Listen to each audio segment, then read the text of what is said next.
Hello, and welcome to On Watch by MarketWatch. I'm Jeremy Owens. There's been a lot of hype around artificial intelligence in the past couple of years, and a lot of fear as well.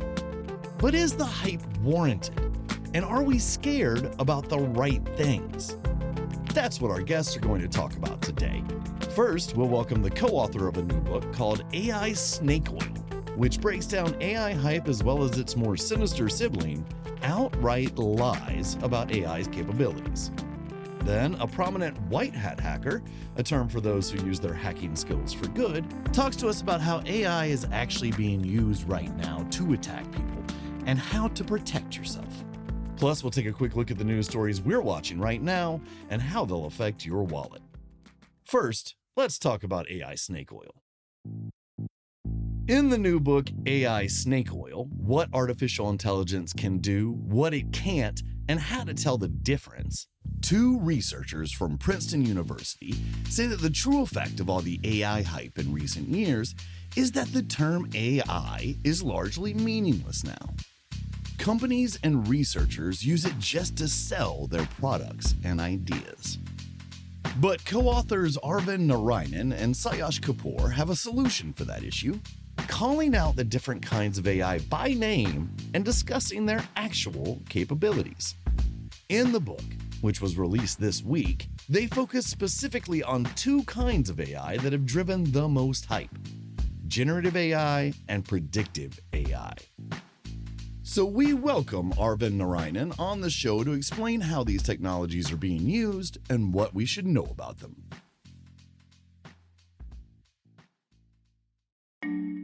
So Arvind, we've talked a lot about AI hype on this show, but your book takes that beyond hype to complete snake oil, just lies about what AI can do. Can you walk us through that and talk about the difference between those two things and explain the concept of AI snake oil? So I came up with this term many years ago when I was looking at some of these hiring automation companies that said they had built AI for analyzing the videos of job candidates. And what they claim the AI does is not even apparently looking for job qualifications in those videos, but looking at speech patterns and body language and so forth in order to somehow predict how suitable they're going to be for a particular job. As an AI researcher, I know of no way that could possibly work. It doesn't matter if you use this fancy technology. Ultimately, we are limited in our ability to predict the future no matter what technology we use because it depends on so many factors that are not determined yet. And you take a lot of time to talk about predictive AI in the book. In a lot of ways, predictive AI is something that's been used for years and years. I mean, think about things like weather predictions and credit scores, but it's been taken a lot farther. Can you kind of talk through where it's going now? That's right. And a weather prediction is something that you can take or leave, unlike your credit score, which, follows you around and determines your life opportunities. And it's not just the credit score, it's in the education system, it's in hospitals. There are so many horror stories of patients where AI said this person should be able to recover in the hospital in 17 days or whatever, a weirdly precise number. And then when that clock ran out, they were not covered by insurance anymore. And now they have medical bills that are tens of thousands of dollars. What is the logic by which we are to believe that these systems are so good at making these super accurate decisions about us that we should just accept whatever judgment those in power make about us? That's really what we're pushing back on. Right. And you make a distinction between predictive AI and generative AI. And predictive AI is trying to figure out what's going to happen in the future, while generative AI takes information or what has happened and produces something from it. And I'll give an example here using law enforcement. There are predictive AI programs that law enforcement will use to try to figure out who is likely to commit another crime. While an example of generative AI in law enforcement is summarizing body cam video and generating a police report from it. That's a great way to explain the distinction. Absolutely. And that very specific application that you brought up, looking at police body cam footage and other information to automatically generate a police report, this is not the kind of thing we call snake oil. We think that technology can do this kind of thing really well. There are very much pitfalls. There are pitfalls in terms of who is liable for errors if the police report is incorrect. And if someone's freedom is going to hinge on that, what is the due process in the system? I think those are things that need to be figured out. Institutions will have to adapt. And that's, I think, a story with much of technology, frankly. People expect change to happen at the speed of technology. But really, the bottleneck is not the speed at which technology changes. It's the speed at which institutions can adapt. It's the speed at which law can be changed to account for what happens if this automatically generated police report is wrong. So, what we've seen in our research is that this kind of change happens much more slowly than AI companies want you to believe. There are large public companies that are using predictive AI or trying to use predictive AI. Palantir is probably the most famous one, right? You brought up ShotSpotter in the book, and that company tries to use data on where guns are being fired in a city to direct police resources, and their results have been questionable at best. Yeah, for sure. I mean, this is one area where I think there's that old saying that's something like the market can stay irrational longer than you can stay solvent. I think Right. some of these companies are very good at going after law enforcement and the intelligence community and so forth, and they have a ton of connections. And just because the technology underperforms doesn't always mean that those government customers will wise up to it in a reasonable time frame and stop using it. So I don't want to offer any specific predictions about whether some of these companies might be overvalued, but certainly from a somewhat narrower perspective of have they lived up to their promises so far. When you look at things like ShotSpotter, we think that that's not the case. And the thing about generative versus predictive, you seem to have generative AI on the AI hype line, while predictive AI is more in the AI snake oil. It's generalizing, but is that kind of how you see it? That generative AI is a little overhyped, while predictive AI is something that doesn't actually work. That's roughly how we look at it. Again, like you said, there are exceptions in both quarters, but an example of the general pattern when it comes to generative AI is a lot of the hype saying that ChatGPT has passed the bar exam and now it's going to replace lawyers or doctors or something like that. Now, it's certainly true that language models have applications in all of these areas, but we don't think AI is anywhere close to replacing lawyers. And the reason some people have been misled about this is that when you give the bar exam to AI, you're measuring a much, much narrower set of skills than AI is going to need in the real world. And what administering a bar exam to a computer tells you is very different from what administering a bar exam to a person tells you. The person, because of their limited memory, is forced to use a lot of reasoning to do well on the bar exam. And it's those reasoning skills that ultimately matter, not the kind of memorization that language models are able to do. So, on generative AI, Arvin, your thesis, as I understood it, is it's been hyped up as this thing that everybody's going to use. But what you say is that it's actually going to be more of a back office thing. It's enterprise software. And now, journalists and even just random people have taken on this enterprise software marketing thing and made it into the next big wave of technology. And that's really had me shaking my head. Yeah. I mean, to be clear, you're right that so far that's where generative AI has found the most use. So, programmers, for instance, already heavily use it. Everyday consumers, not so much. That could still change in the future. But would they pay for it? All I see are companies spending hundreds of billions of dollars to build these data centers. I keep thinking, who's going to pay for this? Are consumers actually going to fork over subscriptions for generative AI software to actually get return on this investment from these companies? And I just don't see it yet. And I wonder if that's ever going to get there. I think that's their assessment. I don't know if it'll ever get there, but I think companies know that forking over, let's say, $100 a month for various generative AI products is unlikely to happen. And that's one reason many companies like Apple and Google, for instance, are betting that because their newer devices have AI capable chips, that people are going to upgrade their devices much more often.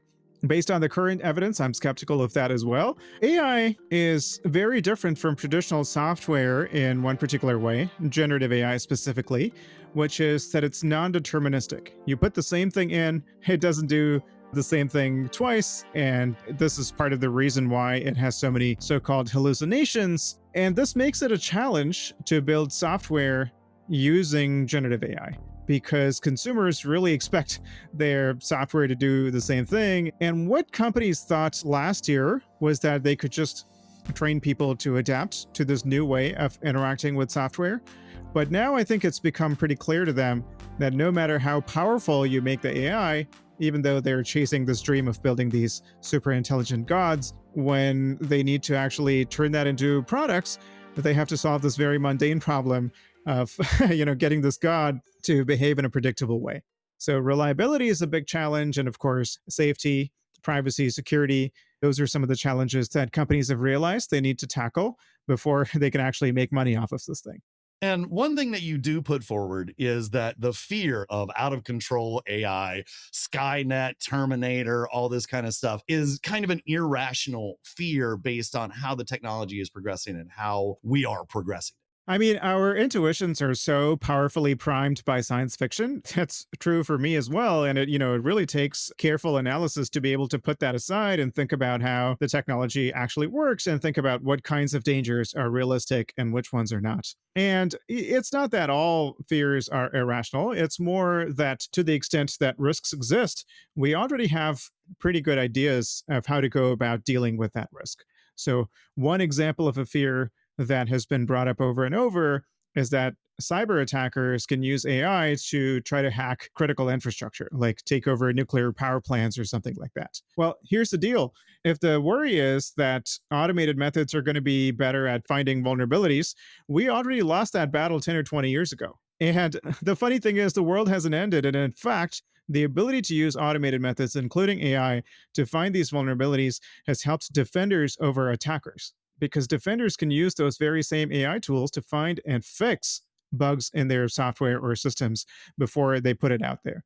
So that's an example of how I think, we already have the tools that we need. Of course, we need better investment and so forth. But I think people in charge of protecting their systems are by and large adapting well to these challenges.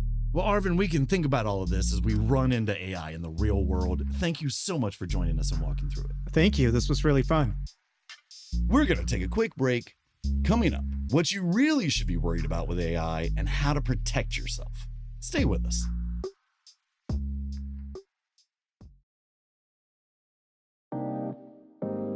Welcome back to On Watch by MarketWatch. Before the break, we talked with Arvin Narayanan about what AI can and can't actually do. And he dispelled one big fear, an AI takeover of humanity. Now we welcome Rachel Toback to talk about how AI is really being used in nefarious ways. Rachel is the CEO and co-founder of Social Proof Security and is renowned as a so-called white hat hacker. As we approach Cybersecurity Awareness Month in October, Rachel joined us to talk about how to protect yourself from the AI-fueled attacks you might encounter. To start us off, I asked Rachel if she agreed with Arvin that the fears of AI taking control of humanity are overblown. So it's unlikely that we're going to have a Terminator scenario. Skynet, Right. yeah. Right. We can bring it back down to earth and talk about things that are already happening. So, how are attackers already using AI? Let's start with AI chatbots. We're seeing attackers are using AI chatbots to write phishing emails. It's more about scalability for the attackers. They don't have to do everything by hand. Now it can be written by an AI chatbot. And another piece to mention is that it can be used by folks who may not be comfortable with the language that we're receiving the phishing email in. So previously, we've been able to catch those emails because we'd be like, oh, the subject verb agreement doesn't match. The commas are in the wrong spot. And now the AI chatbot does a really, really good job, actually, of writing in the intended language. So we can see folks who are potentially not as comfortable with that language writing as if they were a speaker naturally. And then in addition to AI chatbots, we're also seeing AI voice clones. And these voice clones are actually one of my greatest fears. Rachel, I mean, when I started this podcast, that was the first thing that came to my mind was I'm about to put my voice out there in a way and in a quantity that is going to be very easy to make a fake Jeremy. Yeah, unfortunately, it's very easy. And we're seeing attackers recognize that and utilize that within their attacks. So exactly the method that you talked about is if it's not in a work setting, they might copy your nephew's voice that they find on TikTok and send a message to a sibling or an adult in their life saying, hey, I got into big trouble with the law. I need support. I need money. I need it now. So the attacks over the phone are much more believable. And I think it's because people don't recognize how possible it is to use AI to do a voice clone. And many people don't know how possible it is to spoof a phone number, change it on caller ID. The big thing that we're seeing right now is that attackers are pretending to be executives to their team. So they might clone a voice, which, by the way, takes less than $5 a month. It takes less than about 1.5 to 2 minutes of audio of that speaker to clone a voice believably. And they're cloning the voice. They're spoofing a phone number. They're changing the caller ID, which you can do using an app on the App Store in less than $1. And they're calling up members of the team saying, hey, this is the CFO. We need you to wire X number of dollars to Y location. And people are believing it because they're thinking, okay, well, my caller ID says it's the CFO. And I've talked to them before and they really did sound like this. So why would I not move forward with the request? Yeah, and of course it's possible for this type of attack to target me, but it seems like the likelihood of that happening is not very high. So what should I be worried about? Yeah, let's talk a little bit about threat modeling, because this is what you're bringing up right now. So, the threat model is the likelihood that you or the people in your circle are to receive an attack. And your threat model changes based on a couple of factors. Number one, how in the public eye are you? Are you someone like Taylor Swift? Are you a head of state? Are you a senator, a politician? The more you're in the public eye, the higher your threat model. So the higher the likelihood that you or a family member could be involved in a scam like this. Now, your threat model is much lower than a head of state, but it's not as low as an everyday person who doesn't have the journalistic experience that you have. You've got a public profile, you've got many followers on social media. The more followers, the more exposure you have, the higher the threat model. Then from there, we have to think about your line of work. If you're the type of person that does have a very large following and you talk about money, Bitcoin, your Rolexes, your Porsches, that's also going to increase your threat model because the attackers see you as a juicy target. So while we can say, it's unlikely for the average everyday person to receive something like this, it's not improbable for everyone. So if you're listening to this right now and you've got a higher than average threat model, you've got, 40,000 followers on your dog's Instagram, or maybe you're running for a local office, or you're head of the PTA, or you've got beef with someone, or you're being harassed online, your threat model is higher. And the last part of your threat model is, what do you have access to and what is the level of that sensitive access? So you've got stories that are under embargo, right? You've got interesting, juicy details. So yes, your threat model would be a little higher than somebody who does van life and goes on social media once a quarter, right? And obviously, with the election coming up, we've seen a deepfake Biden voice robocalling early in the election season. Exactly. We've seen a deepfake image of Taylor Swift supporting Trump that she brought up in her endorsement of Harris. So this is something that we're going to deal with, especially as we go into election season. There are a lot of potential ways to use AI to trick people, fool people. That's exactly right. So we also have to consider our threat model around the season that we're in. Election season is sensitive. So that kind of goes toward that, what sensitive access do I have?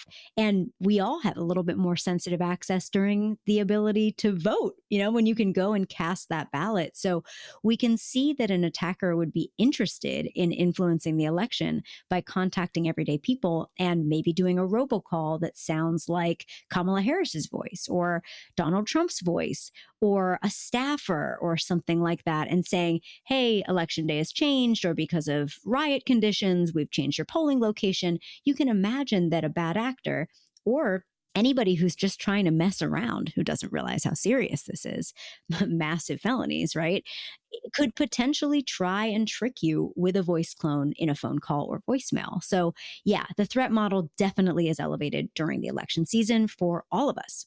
Well, Rachel, give us some ideas here of how we can spot deep fakes and protect ourselves against attackers using AI. Yeah, so let's start with AI generated photos. And I want to give a caveat that this is going to change. So this is relevant right now, September 2024. It will probably change quarterly because these techniques and tools change pretty often. So Right now, if you see things like body parts that are merged together in the background of pictures, the people don't have faces, or they have jewelry that's like embedded in the skin in a strange way. Also, jewelry mismatch. So, one long dangly earring on one ear, and the other one has like a diamond stud embedded in a strange place or in their hair or forehead. Overly airbrushed and saturated photos. It looks like it's being lit from all angles somehow. And it's unusual. So oftentimes these are to kind of create shock and awe. So there's celebrities, politicians, certain cultures engaging in behavior that would be shocking or confusing.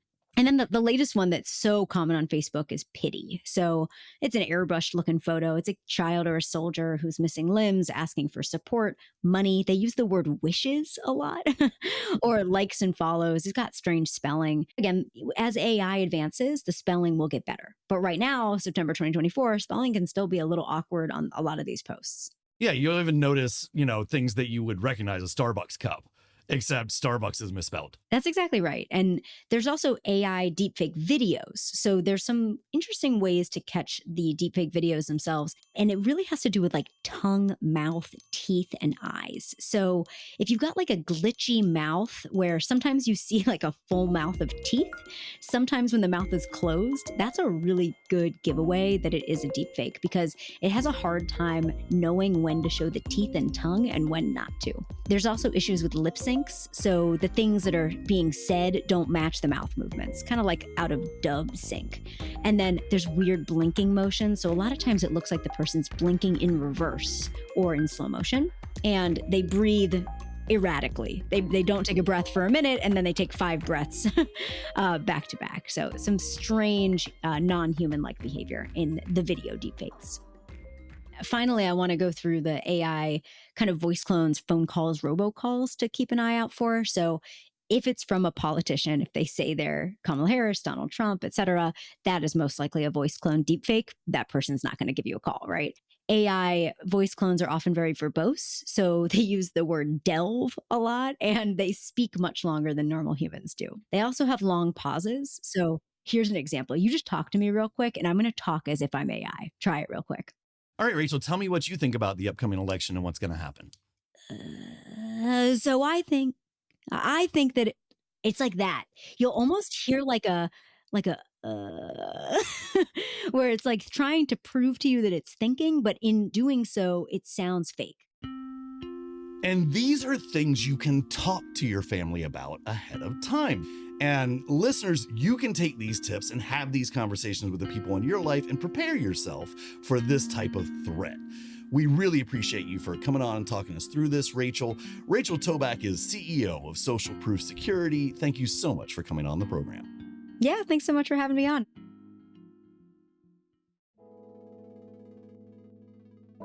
Before we go, it's time for what we're watching. A look at the news you need to know for the rest of the week and beyond. As the job market froze up and pushed the Fed to cut interest rates, Americans were paying attention. In August, consumer confidence suffered its biggest drop in 3 years, according to a monthly report from the Conference Board. Consumers have sustained the U.S. economy by spending despite inflated prices in recent years, but this surprising reading suggests an unsure future on that front. Interest rate cuts could help juice some larger purchases, however.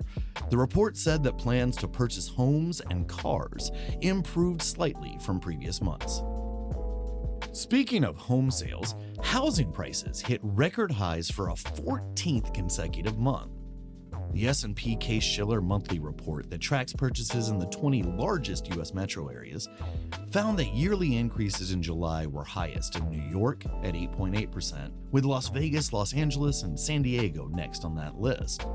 A silver lining, prices weren't rising as fast as they had been. Overall, prices rose less than half a percentage point from the previous month, according to multiple readings. The real question is what happened as mortgage rates began to decline in August, which might have boosted potential buyers' spending power and further ignited home prices. The growth in prices overall will be the focus on Friday. The Fed's preferred inflation gauge, the Personal Consumption Expenditures, or PCE index, will be released that day, and economists expect PCE to show that prices increased about 2.3% since last year. They're looking for a core rate, which is seen as a strong predictor for future inflation, of 2.7%. And missing either of those targets could move the market. Higher inflation could cause the Fed to reconsider the path for interest rate cuts moving forward, while a lower reading could solidify the central bank's plans. Check in at MarketWatch.com for live coverage. And that's it for this episode. Thanks to Arvind Narayanan and Rachel Toback. To keep following the latest on AI, head to MarketWatch.com. You can subscribe to the show wherever you get your podcasts, and please do. If you like what you heard, please leave us a rating or review. It really helps others discover the show. And let us know what you want to hear from us. You can reach us at onwatch@marketwatch.com. The show is hosted by me, Jeremy Owens, and produced by Alexis Moore and Jackson Cantrell. Isaac Gaines mixed this episode. Melissa Haggerty is the executive producer. We'll be back next week. Until then, we'll be watching.